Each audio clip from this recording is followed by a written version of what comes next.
Play therapy is helpful for kids and families, and hopefully for the other people that are in a child's life as well, because we all benefit if a child is healthy and doing well.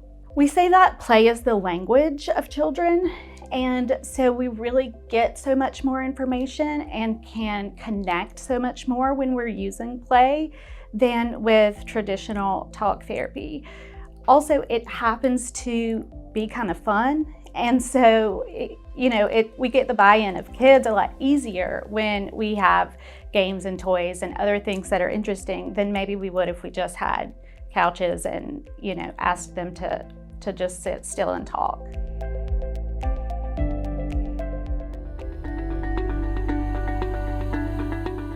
So we usually say that it may be time to check in with somebody if there is an issue that's becoming debilitating for the child or the family.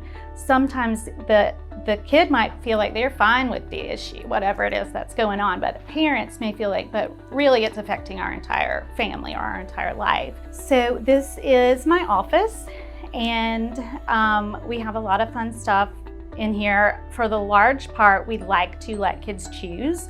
Have some power and control about the way that they want to express themselves. And sometimes that means something like art, sometimes that means the dollhouse and family dynamic characters, sometimes that means some nurturing play. We have different puppets. Sometimes we'll do a puppet show about what a puppet could do to feel better when they are frustrated.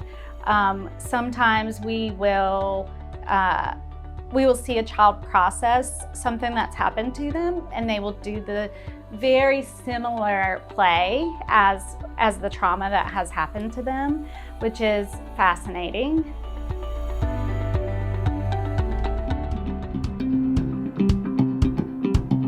I tell kids that I have 3 rules that I use when I work with kids. One is confidentiality.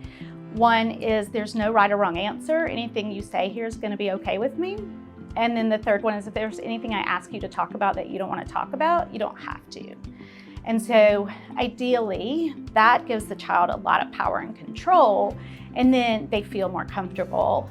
And it's not a gimmick just to get them to feel more comfortable. I mean, I genuinely want to respect a child's autonomy, and I'm not going to ask them to talk about things that they don't want to.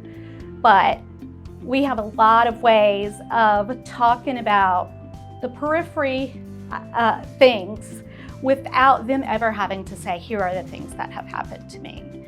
And so it may be that they get to the place where they want to tell their story. It may be that they never do that, but we see so much through play about trust, betrayal, nurturance, safety, attachment, all of these things that we expect to affect a kid after an abuse. And if it was an adult, those are largely things that an adult would talk about. Kids don't always have language for that.